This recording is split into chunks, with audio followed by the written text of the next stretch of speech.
Bienvenue chers spectateurs. Aujourd'hui, nous allons explorer un sujet fascinant, le peuple Mozo en Chine et pourquoi les enfants ne connaissent pas leur père. Cette tradition unique a captivé l'attention des chercheurs du monde entier. Mais quelle est la raison derrière cette pratique si différente de celle auxquelles nous sommes habitués? Restez avec nous jusqu'à la fin de cette vidéo pour découvrir la vérité étonnante derrière cette coutume et les implications qu'elle a sur la société Mozo. N'oubliez pas de vous abonner à notre chaîne, de liker cette vidéo et de laisser vos commentaires. C'est grâce à votre soutien que nous pouvons continuer à vous offrir du contenu intéressant. Le peuple Mozo en Chine est une communauté fascinante et unique, dont les pratiques culturelles ont attiré l'attention du monde entier. Située principalement dans la région montagneuse de la province du Yunnan, les Mozo ont développé un système familial qui diffère grandement des normes sociales conventionnelles.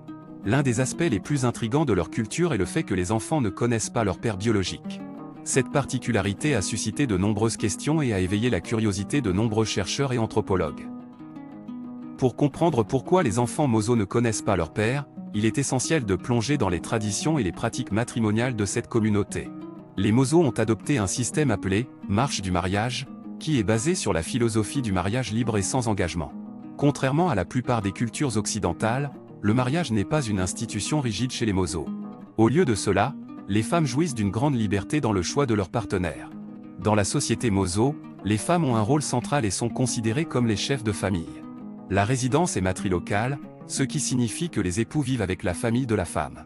Les relations sont basées sur la confiance mutuelle et l'égalité entre les partenaires.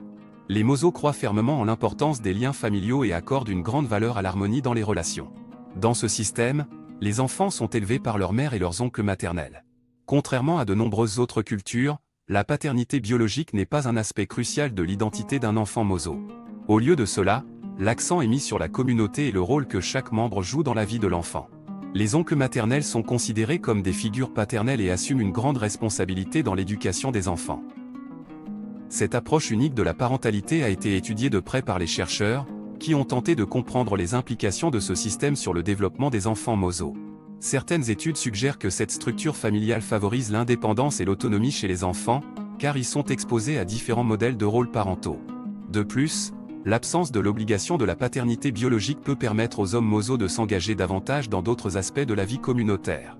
Il convient de noter que cette tradition culturelle est en évolution constante dans le contexte moderne. Avec l'influence croissante de la mondialisation et des changements socio-économiques, les Mozo sont confrontés à de nouveaux défis qui peuvent affecter leurs pratiques traditionnelles. Cependant, de nombreux membres de la communauté Mozo sont fiers de leur héritage culturel et cherchent à préserver leurs traditions uniques. En conclusion, le peuple Mozo en Chine se distingue par sa structure familiale particulière où les enfants ne connaissent pas leur père biologique. Cette pratique est profondément enracinée dans la philosophie du mariage libre et sans engagement, où les femmes jouissent d'une grande liberté de choix. Les enfants Mozo sont élevés par leur mère et leurs oncles maternels, qui jouent un rôle essentiel dans leur éducation. Bien que cette tradition puisse sembler étrange pour certains, elle a ses propres implications culturelles et sociales, qui continuent d'être étudiées et appréciées par les chercheurs du monde entier.